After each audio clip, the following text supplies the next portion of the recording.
آج عمران خان نے اڈیالہ جیل سے پیغام بھیجا ہے کہ میری فوج سے کوئی دشمنی نہیں ہے۔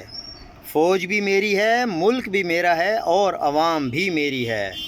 میرے اپنے خاندان کے کئی لوگ فوج سے تعلق رکھتے ہیں۔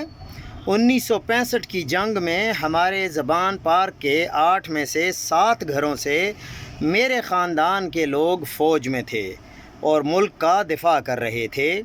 تاریخ سے ثابت ہے کہ صرف ملٹری آپریشنز دہشت گردی کا حل نہیں ہیں۔ ہمارا اصولی موقف ہے کہ خیبر پختونخوا میں ملٹری آپریشنز قابل قبول نہیں ہیں، کیونکہ اس میں کولیٹرل ڈیمیج کے نام پر معصوم لوگ شہید ہوتے ہیں اور وہ اپنے علاقوں سے دربدر ہوتے ہیں۔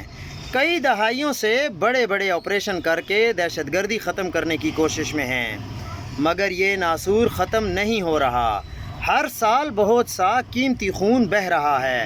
کبھی فوج اور پولیس فورسز کے اہلکاروں کی شہادتیں ہوتی ہیں تو کبھی معصوم شہری دہشت گردی کے واقعات میں جان کی بازی ہار جاتے ہیں۔